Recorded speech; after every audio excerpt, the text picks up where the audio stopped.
everyone. My name is David McLeod, and I am your life mastery coach and author of the wonderful little book, A Life to Die For. I'm also one of the co-authors in the best-selling series, The Wellness Universe Guide to Complete Self-Care, as well as a co-author in several other series. So I do a lot of writing, as you probably know. And I do a lot of interviewing. I do a lot of talking, maybe too much talking. Anyway, welcome to Life Mastery TV, your source for inspiration, empowerment, and fulfillment. Today, we are embarking on episode 221, and our title today is Miracle Magic. Now, as you probably already know, one of the challenges of spiritual living, and to me that means walking a path of continuing expansion and enlightenment. Well, the biggest challenge is the ever-present chatter of the ego mind. And some refer to that as the illusion machine, along with, monkey mind and various other names that we give to it. But the ego mind seems to base its perspective on events from the past.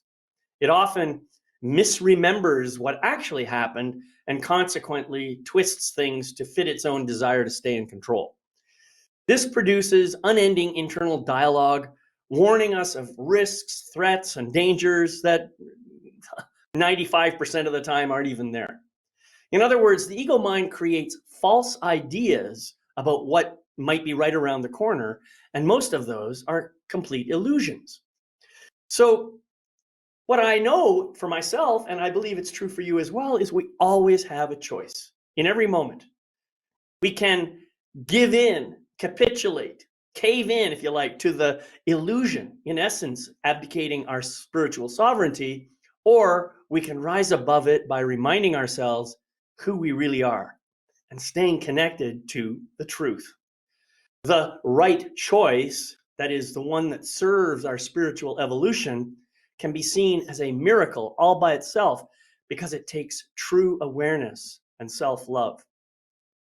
As it happens, there are miracles all around us, all the time. But most of the time, we are too busy with our daily lives to even pay attention, let alone to notice them.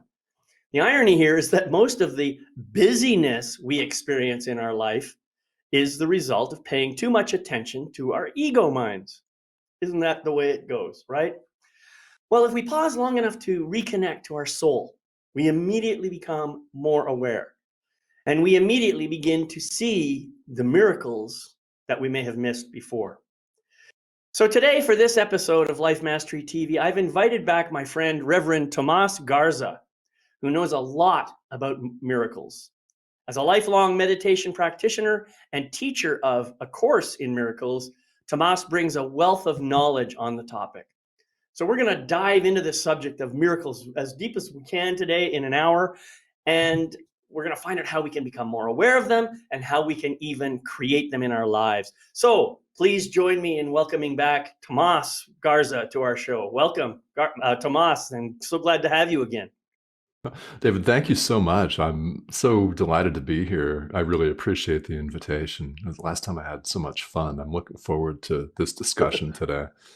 Well, that's one of the key words of life is fun, right? I mean, what good would life be if it was always drudgery?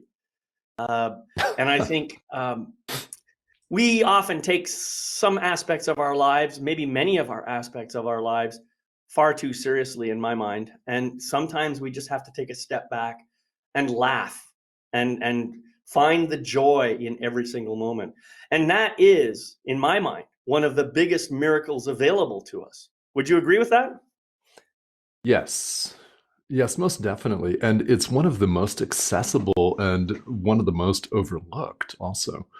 People don't always realize, and when we get caught up in all of our drama here in the world, we don't realize that laughter is some of the best medicine. It really is. It's beautiful medicine. Yeah. Yeah, that's not just a bumper sticker wisdom statement. I mean, it's a really deep truth. I've noticed in my own life, even when times are really, really unpleasant or things aren't going so well, if I can find a way to get connected to my joy, and it usually involves laughter, I find that all of the rest of the world just suddenly doesn't seem all that serious anymore. And that in itself, that's why I say this is one of the greatest miracles around, because we can completely transform our perspective and start looking at things through a different lens, which often allows us to notice the real beauty and the gifts that are there right in front of us. Mhm. Yes, and they're all around us, and I think that your intro really hit it right on the head. It's all around us, and we just don't realize it. Hmm. We don't realize that miracles are quite natural. We think that they're something that is outside of us, or they're somehow inaccessible, and we could never do what someone else is doing. But we can all laugh, and that's a beautiful thing. Yeah, that's a really good point. We believe somehow that miracles, we've kind of given this word miracle some kind of special meaning beyond what it really means, I think. And we kind of revere the notion of miracles rather than just simply observing them and experiencing them for ourselves. Yeah, that's really true. People look at miracles as something that only an enlightened being is capable of, or only a Jedi Knight is capable of. It's like Right. Yoda lifting spaceships out of the swamp with just the power of his thought, and bending spoons, and moving rocks, and well, Mother Teresa could perform miracles, but we can't, right? So we see them as high and lofty and outside of us, but in truth, they're our birthright. We're entitled to them, and they're all around us, and it's much more accessible than we imagine. They really are. They're Right. much more accessible than we think they are. Yeah. And it's interesting. I think that uh, the one person that most people think of when they think of the word miracles is, of course, Jesus Christ, Mhm. because he's been associated with, doing all kinds of miraculous things during his lifetime, and and then people marveling at some of the things that he did. And yet one of the phrases that Jesus shared with his disciples and with the people, I think in general, that most people tend to overlook is he said, and I'm going to paraphrase because I don't remember the words exactly, but it was, these things and more wilt thou also do. Yes. And so he's basically telling us straight up, anything I can do, you can do. Hmm. Yeah. And that is most definitely the case. That's most definitely the case. And people think of miracles as just nothing that is for them. They think that they're out there and, okay, well, Jesus walked on water or raised the dead. But a miracle is really any shift, it's any change in mind or orientation from fear to love, or from the ego to God, if you want to see it that way, from dark to light. It's any one of those shifts or changes in mind. And the interesting thing about it is it doesn't have to be raising the dead. It doesn't have to be walking out of the tomb on the third day and saying hello to your disciples, or feeding the masses with one loaf of bread and a fish, or anything like that. It's any shift, no matter how small or insignificant it may seem at the moment. One of the central, in fact, the very first sentence of the text of A Course in Miracles reads, "There is no order of difficulty in miracles." In other words, they're all the same. Yeah, that's a deep statement and something that could easily slip past a person's awareness. Hmm. Um, but I do believe that it's true. And one of the things I was going to do today, I do have the full set of books on A Course in Miracles, and I was going to bring them down and just kind of show them up on the screen. I'm not going to bother with that because I forgot to do it. But I have read the main text, and I find some wonderful, wonderful wisdom throughout that text. Um, but I'm not going to steal your thunder here. I know this is a big passion of yours, and I'm kind of curious. Uh, what was it that happened in your life that, first of all, brought A Course in Miracles to your awareness and then sparked this passion to teach it? Okay.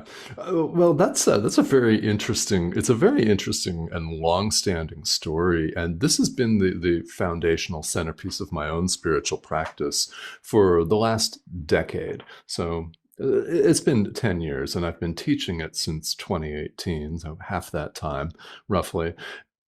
I first became aware of it in about 2011 or 2012. And it was not something that I was actually aware of prior. I was raised in a couple of different fundamentalist Christian traditions. The first one my parents left, the second one I left when I got my driver's license Right. in the 80s and never went back.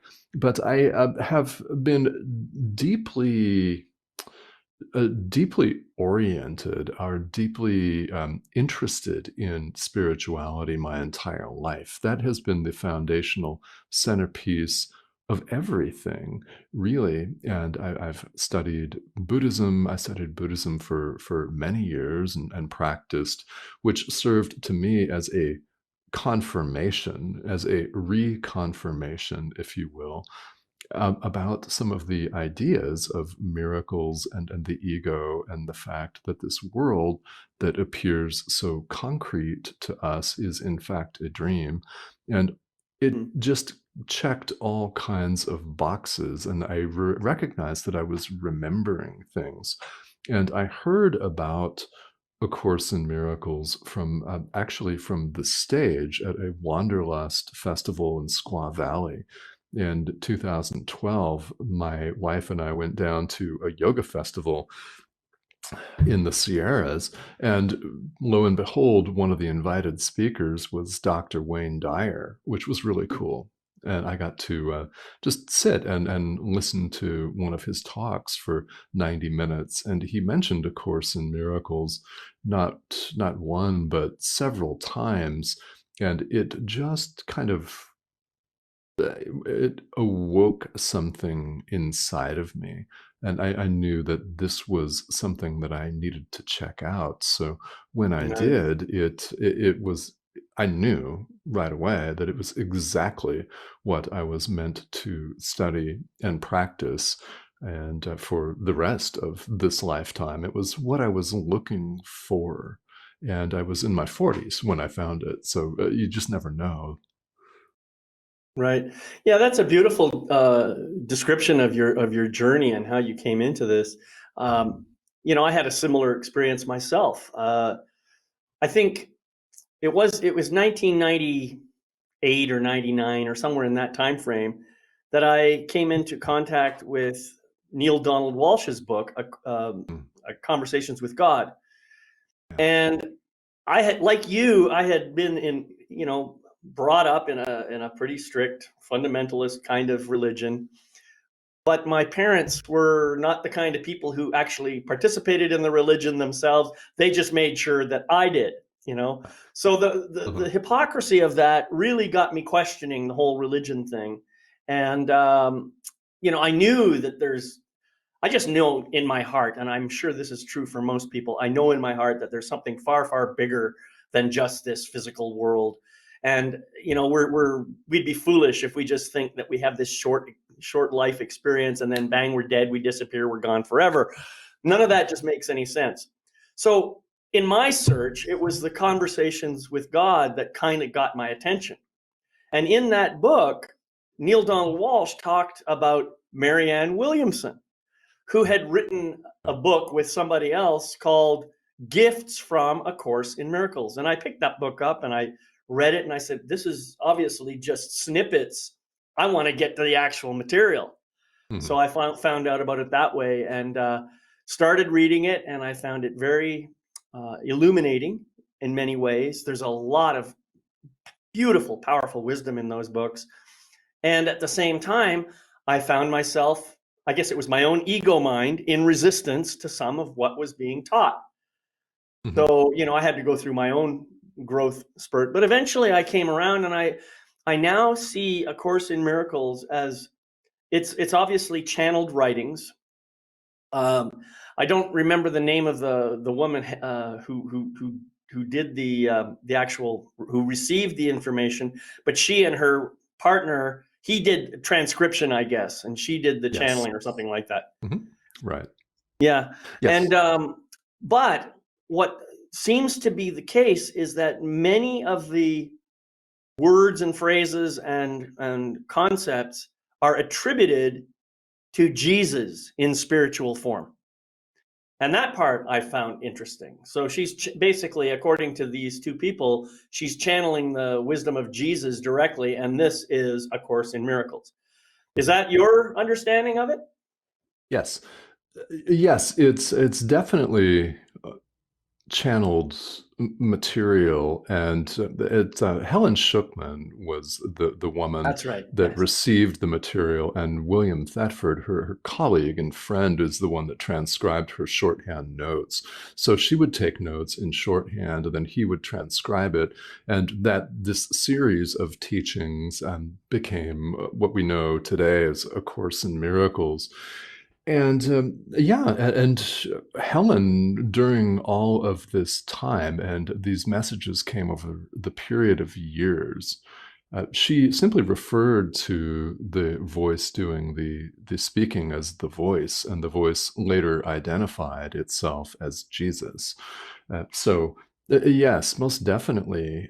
And the interesting thing about this is the course is entirely consistent, and it really, I could not have written it. I don't know anyone that could have written something that's well over 1,000 pages that's so entirely consistent and makes sense metaphysically, lots and lots of sense, even though it challenges our ego mind Exactly. greatly, which is the point.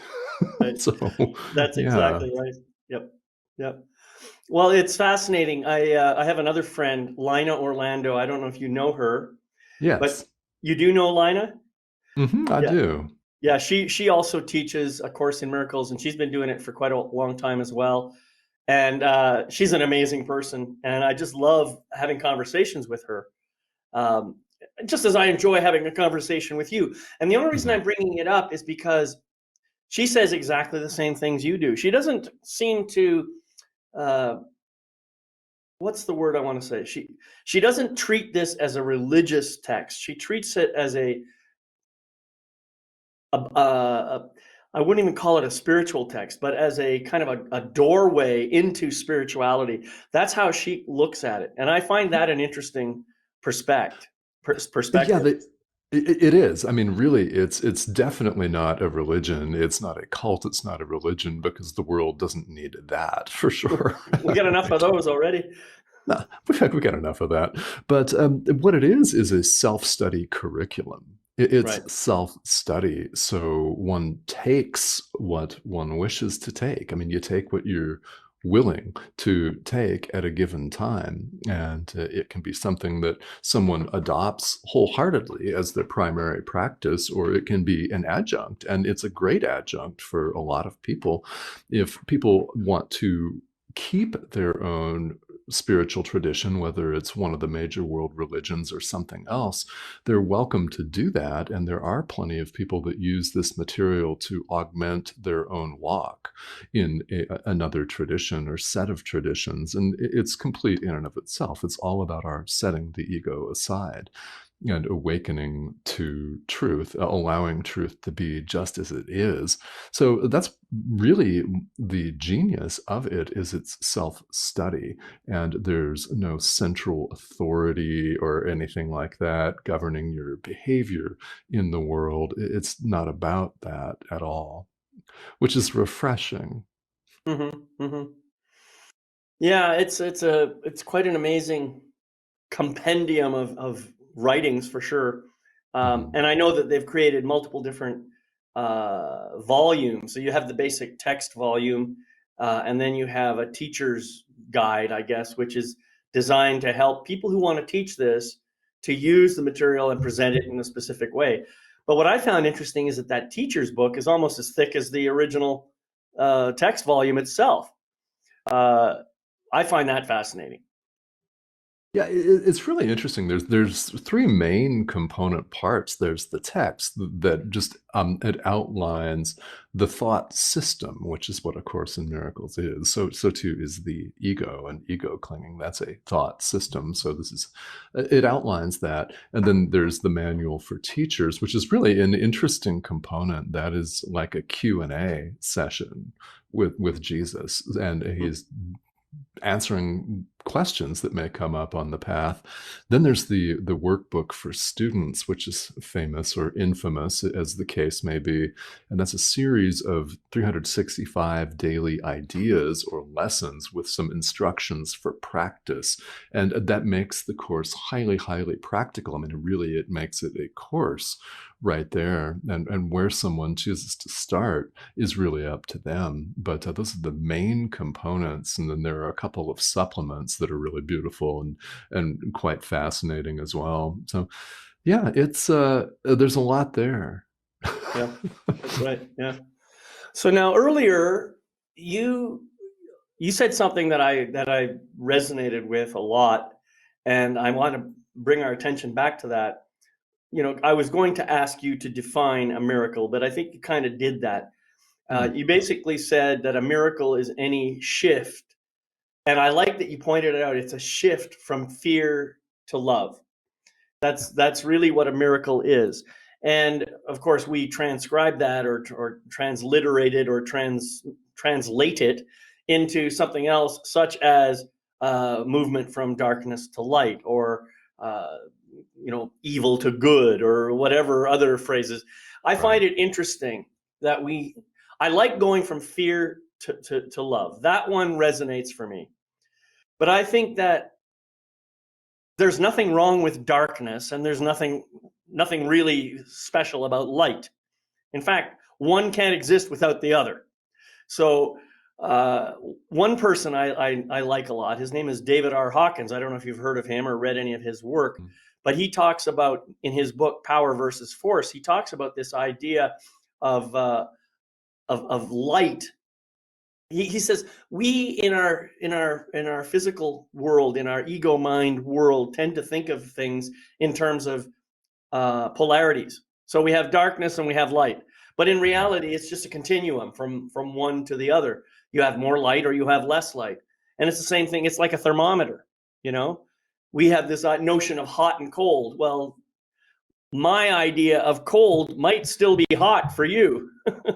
Mm-hmm. And that's his Right. point, is that we have to be careful when we apply our labels to these things, because we sometimes lose what the real meaning of things. Mm-hmm. So you talk about a miracle being the movement from fear towards love. So that sounds like we're moving up a scale somehow, opening ourselves up, becoming more aware, becoming more um, connected, becoming more open. Did I already say that? Mm-hmm. Sure. Is that Yeah. is that how you mean it? Yeah. Well, in a manner of speaking, yes, and you could see it that way. I think that what really helps is if there is a helpful visual for someone, like ascending or climbing a ladder, then great, right? Roll with it. In truth, we've never left our source. So in truth, there is only light. There is no ladder, in fact, but That's if right. we find it useful as a teaching and learning device, then that's what we do. I mean, that's why we have spiritual traditions with teachings. That's why there is a course in miracles, so that we may change our mind, so that we may learn that we've never left our source. Yes, capital S, by the way, on that. We've never left where we have always been, and we're simply having a different experience here that we're waking up from. So while we appear to be here, and while this seems solid and concrete and real, and everything just seems so in our face, we have a course here, a gradual program of learning to see things as they really are. And that is, rather than the way we've made them, which is complete chaos. And even if we're really blissfully happy for 1 minute, the next minute something may happen. Well, likely these days we pick up our cell phone and we turn on Facebook, and one of our friends of the opposite political ilk is going off again because, well, because he can. And someone's spouting hatred, and there's some form of attack going on, or we read the news, worse than that. Right. So we're right back into this separation idea and mentality. And that's what the ego is. It's in thinking that we're alone and individual, and we're competing with our brother, with everyone Right. else. We've Mm-hmm. set up political systems to that effect. All of our economic systems in the world, especially the big ones, are set up to that effect. So when it all appears so real, this course and spirituality, spiritual practice, no matter what that looks like for you, is intended to just give us a few moments of peace and pull ourselves, even if just for a fraction of a second, out of the rat race mentality. That's why meditation's a thing, is so that we can calm our mind. And in that calm is when we begin to see that these ideas are in fact true. Right. Yeah. So I love what you just said about always being connected to source. And each of us has our own definition of what that is. I Mhm. tend not to Yeah. use the word God anymore because God seems to be such a charged word, and each religion has its own definition of God. The word source is a good word. I like that one. It's kind of neutral, and as I think universal spirit would be, it would be neutral. It wouldn't be saying you must do this and or else you're going to go to hell, because then why would we even be here? But my the thing that comes to my mind as I kind of meditate on that statement, we are always connected to source, is that the ego mind has its own agenda for existence, and it wants to believe that it is all powerful, and so it creates these barriers, if you like, that make it harder and harder and harder for us to remember that we're connected to source. They're little, it's like filters that are put in front of everything that we look at. And so we see things a certain way in our physical form that we wouldn't necessarily see if we were in pure spiritual form. We would see things very differently. So Right. I think it's a beautiful way of of describing it.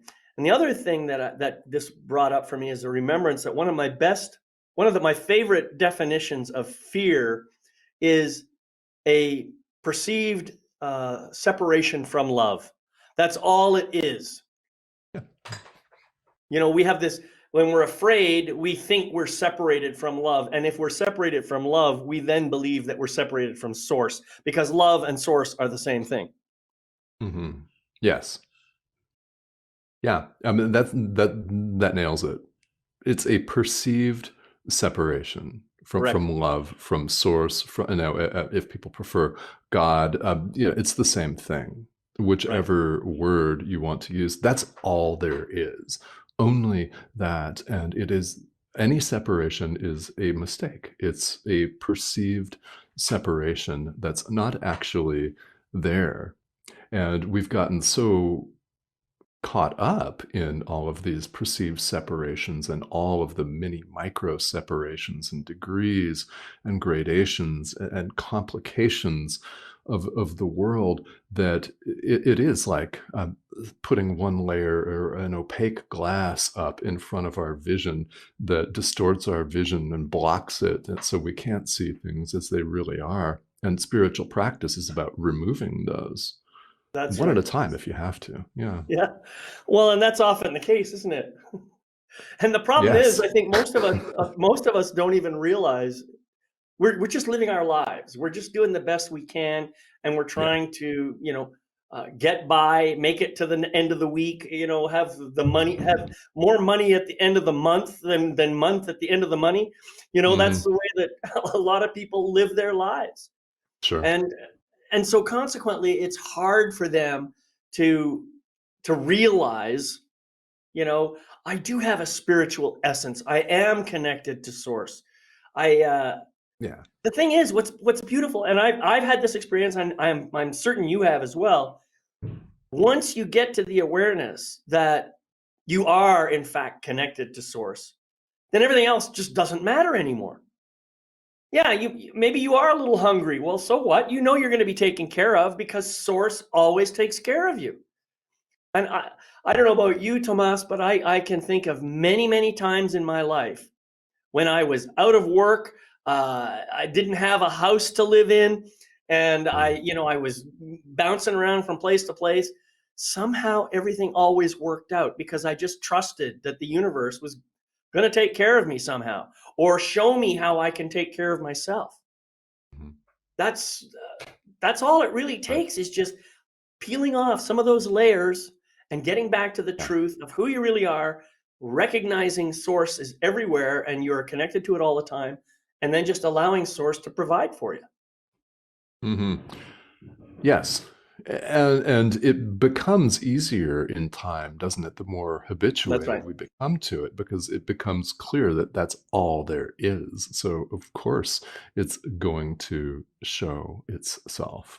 Yeah, it's all there is. And so interesting. I think we've all had those situations, whether it's been couch surfing or certainly out of work or things. And one of the ways that we can remove those glasses from a fog bank, if you will, or if you want to conceive of it as a wall, we can take down the bricks of a wall between ourselves and the truth. And one of the real ways to do it, and one that we find so hard in the world, is learning to relax and trust. Really, learning to relax and trust in the wisdom of our inner teacher.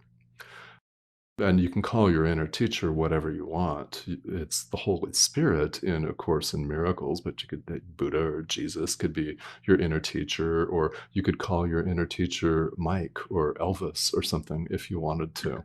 Right?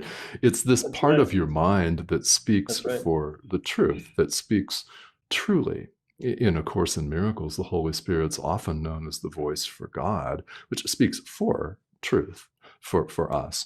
And we're invited to tune in and listen and to relax and trust this wisdom. And it's not incidentally, it's not trusting a foreign power. It's part of our mind, inner Hmm. teacher. Hmm. Yeah. Yeah, and I think that, well, okay, so we have this challenge with phraseology. You say it's part of the mind, and unfortunately, we also use the word ego mind as a kind of an alternative. I think I prefer to think it's a part of my soul. My soul is my intercessory connector between my physical realm and the spiritual realm. That's how I see it. And I know that everybody's got his or her own definition about it. Mhm. We all have our own way of seeing things. That's fine. And the same thing is, you talk about calling it Mike or Elvis or whatever. My name for that spirit, what I call, infinite consciousness, supreme being, whatever it is, the name that came to me and came to me in a vision is Omnitude. Om meaning the primal sound of all of life, and omni meaning all, and Yeah. omnitude meaning allness or all that is. And that's Cool. where that name came from. And so I've started another program that I'm going to be offering through my new membership site called Omnitude Speaks, because I do receive channeled messages, Mm. which I dismissed for many, many years because I thought it was just my ego mind getting super spiritual on me. Mm. But after a while, I started recording this and I started saying, there's some real wisdom and truth here. And I think it's meant to be shared with the world. Mm. Oh, So yeah. I'll do it in whatever way I can. And some people will probably get upset with some of it. And I'll think, well, maybe that's a good thing. Yeah, Maybe what I'm really doing is upsetting your ego mind so that you exactly. start, maybe dismantling the ego mind a little bit and start Mhm. reconnecting back to that Yeah. true nature of who you really are. I love that. Yeah, the ego mind is nothing but a mistake because we're not individual self-sustaining survival units. All appearances in the world to the contrary, that's not who we are, and we all know that, which is why we're interested in spirituality in the first place. So, So wait, yeah, wait, and say that again. We're not just you had a great phrase there. I didn't catch it oh, all.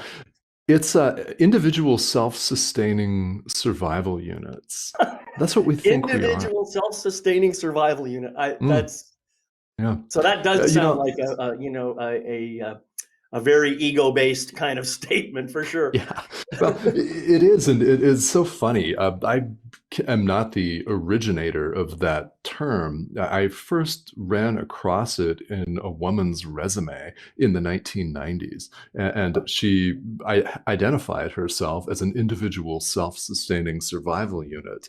And at the time, I thought, well, that's interesting. How cool. Yeah, that's kind of funny. And all right, so she's an individual self-sustaining survival unit, which of course she meant to be a good thing. And now here that I'm teaching Right. a course in miracles, every time I turn on the camera and microphone on YouTube, that seems to come out of my mouth, individual self-sustaining survival unit, because yeah, that's the ego. And That's right. you know, in Hmm. the course, it talks about our mind as being split.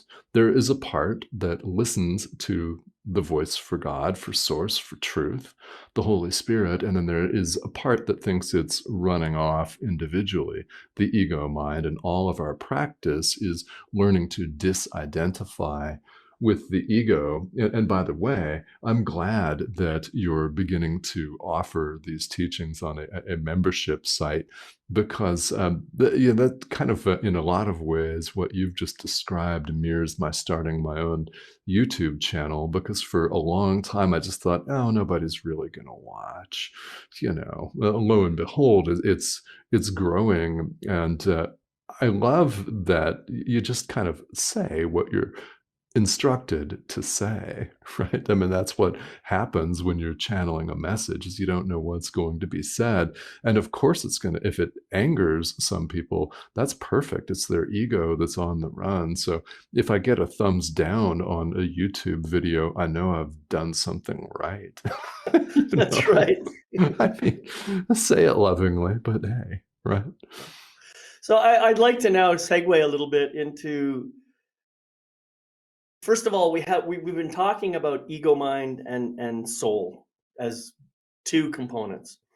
And this brings me to the idea of polarities and the idea of duality versus non-duality. And I'd like to have you discuss that a little bit and share your perspective on it.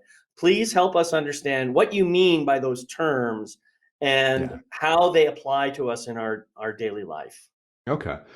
Well, yeah, that's a really it's a really great question. There are a handful of spiritual traditions, just a small handful, that are what we call non-dual, and duality and non-duality involves this primary distinction here. In duality, it's subject and object duality.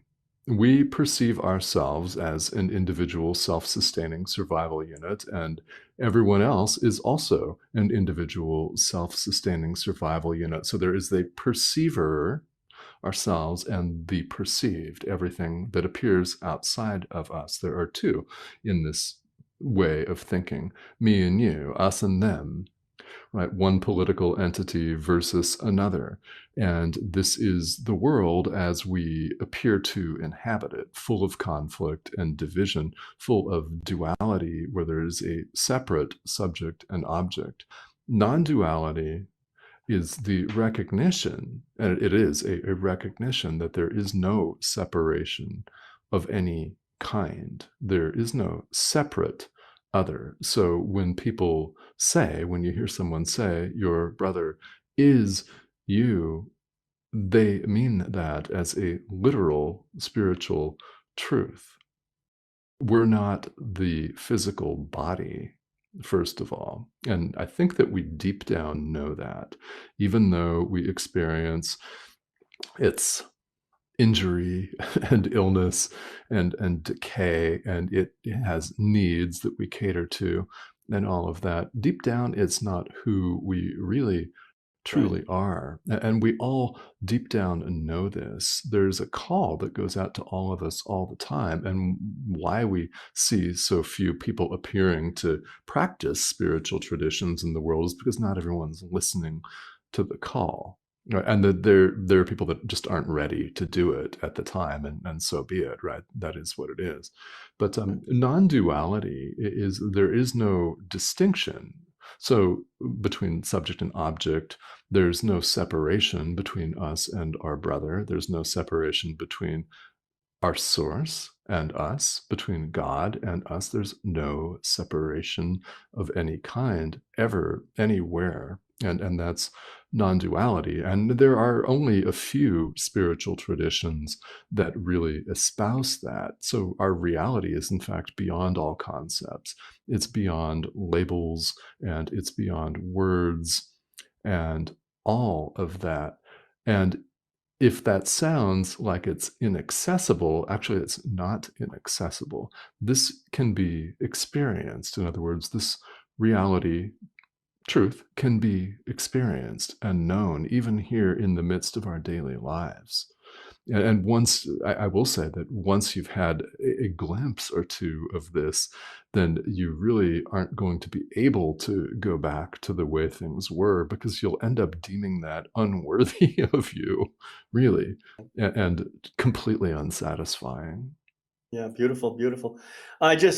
There's a couple of folks on here on the live show, and I just Oh, wanted to great. invite you, Good. if you have comments or questions, please just post them in the chat, and we'll do our best to respond to those or to answer your questions or whatever. Yeah, I like your description of the duality versus the non-duality, and it certainly resonates for me. I had in 2003, I had a visceral experience Hmm. uh, of universal oneness that Cool. it's something that I have been hoping to experience again, but it's not happened in the same way. I now Mhm. have the deep knowing of oneness. I'm aware of that deep knowing, but having that visceral experience happened to me in a scenario where I was doing a men's retreat, and at the end of my process, I just kind of looked around and I didn't see men anymore. I saw, I mean, I could identify the individual, if you like, blobs of energy that were out there, but every single one of them, I could see they had an aura, and they were all connected in a very, very powerful way. And they were all connected to me, and I could see this energy just shooting in all directions. It had this beautiful gold blue color and a delightfully warm and delicious feeling in my body when it happened. And I thought, this is amazing. And I said, this is what I need to be teaching people, Hmm. that they have to remember the truth of who they really are. Yeah. It was an amazing, amazing experience. And I wish that there was a way to share that experience with people directly rather than just sharing the words to describe the experience. You know what I Hmm. mean? Um, anyway, I guess the point I wanted to make with that is that it's led me to a lot of other wisdom and truth as a result. For example, people talk about objective reality versus subjective reality, and I keep asking them. I say, how can there be any reality unless there is some consciousness to experience it? Therefore, all reality is subjective reality. It means that someone is, or something, or an energy, or a consciousness, or whatever, is experiencing that reality. If there's no consciousness, then there's no reality. It's really that simple. Uh, of course, I get lots of people arguing with me and going into the objective reality, absolute truth, and this and that. And I say, well, Mhm. absolute truth, think about that one for a minute. By its very definition, if it's absolute, it must somehow encapsulate all truth. So anything that you believe to be true, and maybe it is true or it isn't, and if that disagrees with my truth, somehow they have to be resolved, don't they? Those two disagreements. So that's the thing about oneness. You understand that all possibilities exist within that oneness. There is no one truth. This is the only truth, and all of that is false, because that just creates separation again. Sorry. Yeah, and the experience, it's and you really touched on the essence of all of this. It's the experience. It's the experience of all of this that we're talking about that proves to us, and we all want proof of things in life. Proof, Well, only right? the ego mind We really wants proof. Yeah. Yeah. And we actually show ourselves through experience that all of these ideas are, in fact, true, that there is only perfect oneness. In fact, that is the definition of heaven in A Course in Miracles. It's not Right. a garden under which rivers flow, or a pearly gated palace, or a place. It can't actually be that, because if there's a gate, there's something outside the gate, and That's there right. is Exactly. no separate other. And if we're conscious of that, then there's a division, right? So it's not that, it's the awareness of perfect oneness. And that is, that's really what we're returning to. And it includes everything. So it can be experienced. In other words, it can be known, and all we can do with our language and with our social media channels and all of that is point to it and inspire one another along the way, and Yeah. answer questions if we've got them. So if you've got them, as David said, yeah, we'd love to hear from you. Well, here's another thing that many people don't really, maybe they do, uh, but the very fact that you're asking a question means that you are just this close to the answer, because every question is the seed of the answer. Every Mm. problem is the seed of the solution. These are Yes. these are realities that most people don't think about most of the time. So I say love the questions, because the moment you ask the question, you're now in that space of opening yourself for the answer to just Yeah. arrive. It's an Yeah. amazing thing. It's perfect. It's actually, it's really beautiful, and it's essential. I mean, spirituality is all about inquiry. It is self-inquiry. I mean, it really That's is. exactly right. That's what all of it is. And Yeah. yeah, I invite questions as well. And in fact, I've gone so far. I was, well, directed to say so, but I think this is true. Is that I think it's even skeptical questions are welcome, because it means that you're questioning. And what I would invite you to do is, if you're skeptical of A Course in Miracles or spirituality in general, or anything like this that we're talking about, is I think that's great. I think we all should be asking questions, but I invite you to not stop with just questioning the image on your screen that appears to be doing the speaking. Don't That's right. stop with that, right? Question the very foundations of everything you now believe. And don't stop until you've done that. I think that's beautiful. And I think, uh, we were talking about non-duality versus duality and so on. I think that just doing that exercise alone can help people come to the truth of oneness and perfection. I think certainly that's been the case in my life. One of the best questions that I ever found, and it's one that we tend to gloss over perhaps because we think of it as just a philosophical question, but asking the question, who am I? Or better yet, having a partner to work with who says to you, who are you? And then you answer in whatever is true in that moment. And then the other person says to you, thank you. And who are you? And you just keep repeating that, for 15 minutes or however long you can take it. And I'll tell you, the more the question gets asked, the deeper and deeper and deeper you go, the more you begin to realize what Tomás said near the beginning of this show, that is, you're not your body. Well, not only are you not your body, but you're also not your job description. You're not the roles you play. You're not the beliefs that you have. You're not any of the things that you have created in this life. You are far, far, far more than that. And that's what's really amazing. The deeper you go and the more you do this inquiry, the closer you get to the truth that you Mhm. are one with all that is. You are one with omnitude. Yeah. And one means one, not 8 billion. That's all That's the right. math we have to do. Isn't that That's cool? right. That's right. Yeah. Yeah. Hmm. So now one of the other tools that you suggested as we were putting this write up together and putting this program together, you want to talk a little bit about forgiveness. And I think that forgiveness is it's one of the most powerful forces in the universe, but I'm going to let you share your understanding of forgiveness.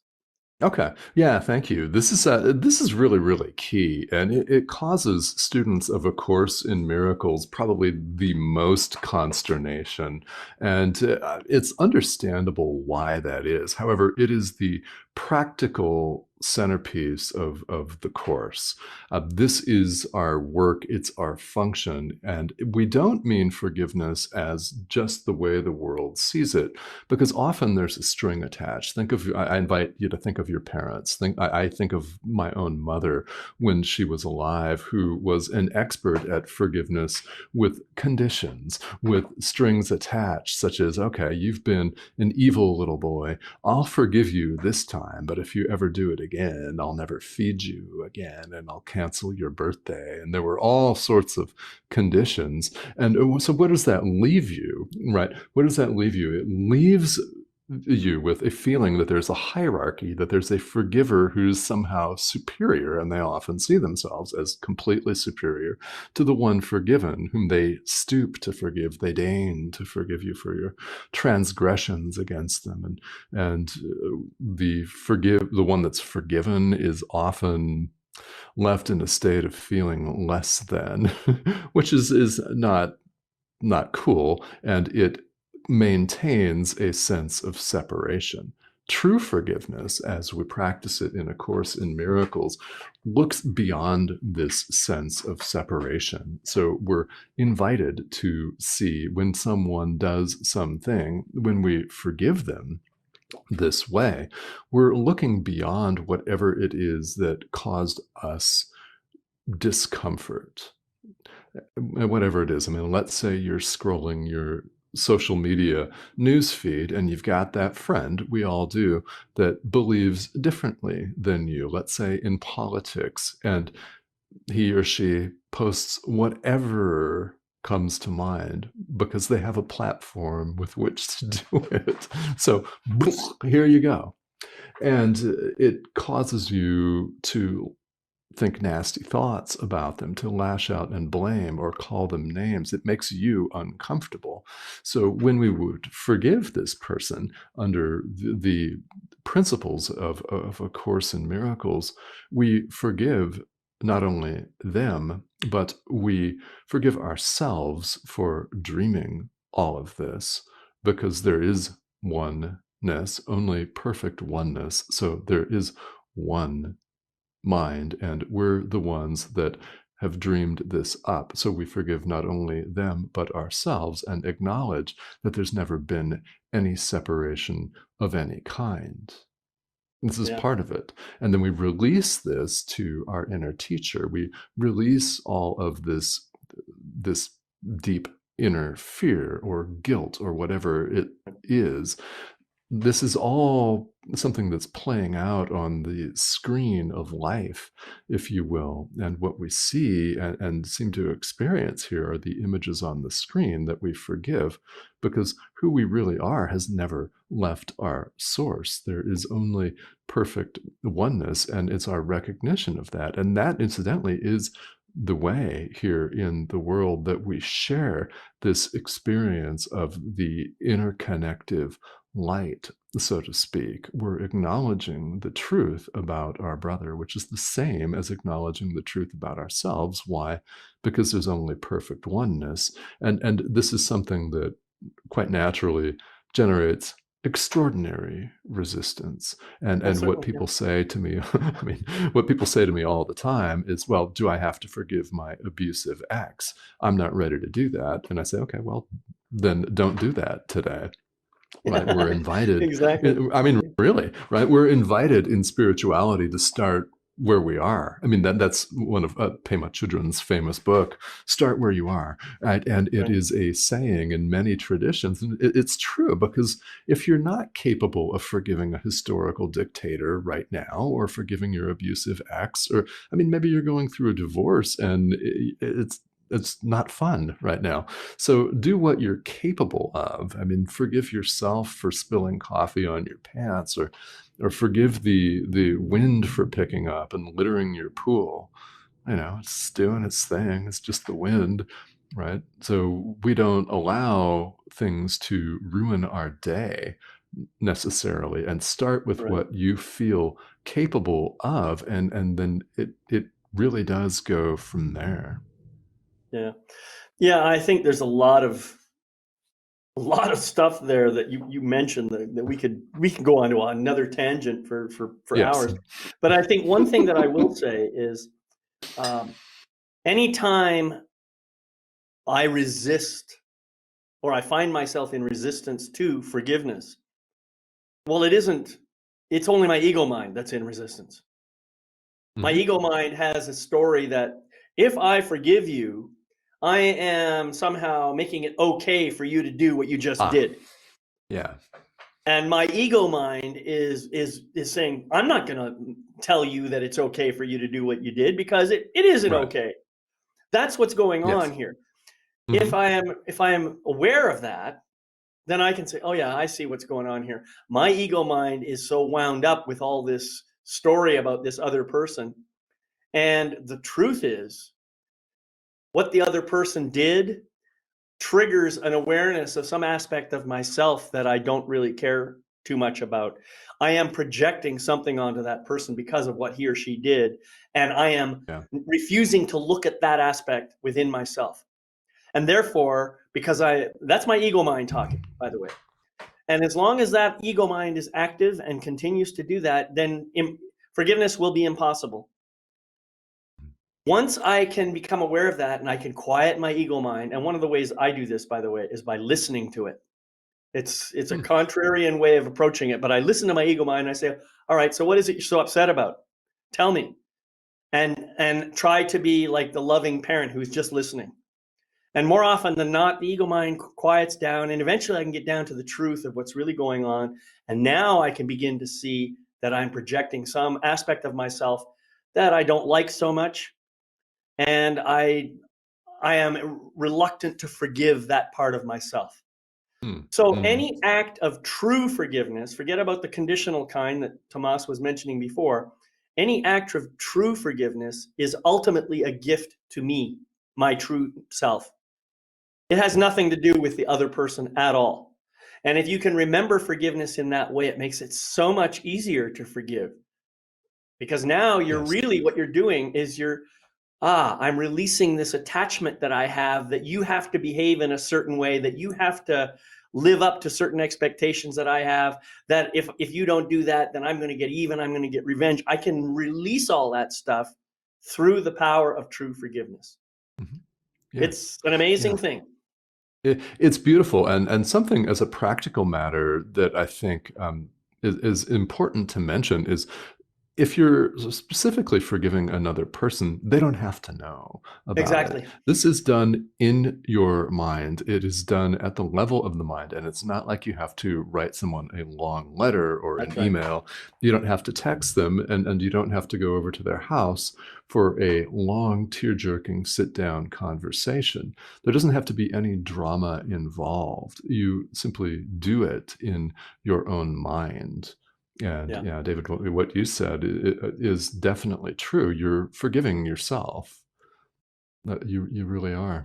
It Right. means there is only oneness, and this is how we make ourselves aware of it. And yeah, it's a practice, and it's not something that we're necessarily used to doing, which is what makes it so powerful as a practical matter. We have not been conditioned to do this. We've been conditioned to blame and lash out and Exactly. Yeah. defend Mhm. ourselves instead. Right. Well, so I guess what this tells us is it boils down to our power of choice. Mhm. It boils down to our willingness to choose what allows us to stay connected to oneness, to connected to source, connected to omnitude, or to choose to pretend that we're separate and what's the phrase you use? Individual, self-sustaining life units. I don't remember. Mhm. But Yeah. well, we're getting close to our time here, and I'm going to have to wrap up here pretty quickly, Tomás. But I was wondering if you'd like to close us out with some special words of wisdom around the power of choice as it applies to the Course in Miracles. And if you Okay. have an Yeah. offering you'd like to make to the people here, that would be great too. Great. Okay. Yeah. Well, thank you. Yes. We all have a choice in wrapping this up. We have a choice right now in the present moment between exactly two options, and every other apparent choice is a derivative of this one. There are two options: one love, two fear.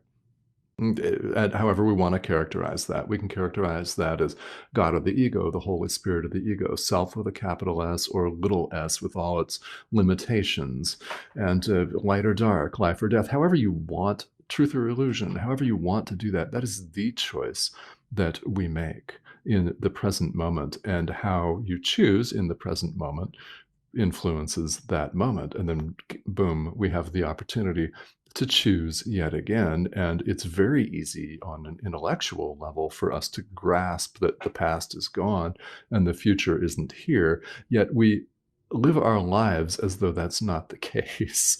We spend our time rehashing the past or worrying about the future. And this is another form of inviting us to come back to the present, which is literally all we have, and choose love. What does that look like for you? Well, it's actually going to vary from circumstance to circumstance, from situation to situation. The outward form is going to differ, but the content of this, extending love, is exactly the same. So, yeah, that's something that runs throughout A Course in Miracles. And as far as an offering is if this is something, if non-dual spirituality, specifically this course, A Course in Miracles, is something that interests you, I invite you to check out and subscribe to my YouTube channel. And Can you the drop the link handle, right in the chat there? I can. Yeah, I'm going to put my 51-year-old I need these eyeballs on right here. Yes, and I will do that. I'll put my handle here, and thank you.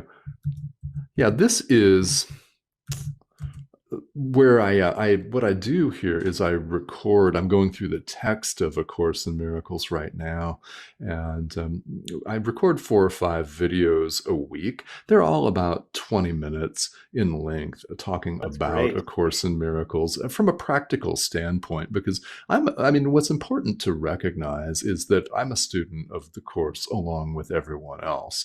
Right? There's nothing special about me. In fact, I say almost all the time that this is a pixelated image on your screen, which it is, isn't it? Right. And when something lands for you, it's your inner teacher speaking to you.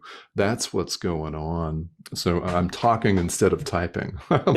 We put Well, you that. could just copy the link right from your channel and then just drop that directly into the Yeah, chat and then hit we'll do enter. that You here. know, what you were talking about choice there. I'm doing a program next week on my soul empowerment uh, program, and we're calling it "What Would Love Do Now?" It's Uh, exactly about that very topic that you just mentioned. We're choosing between love or fear at any given moment.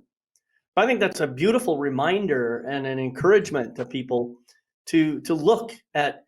Oh, there's the link there in the chat, folks. If you want to go mhm. check out Tomás's YouTube channel, and if you like, I can add that link to your permanent page once this recording is done. Oh, sure. Yeah, thank Yeah, you. Great. yeah. Great. Um, so I just want to say thank you so much, Oh, Tomás. It's yeah, been an of course. awesome conversation again, as always.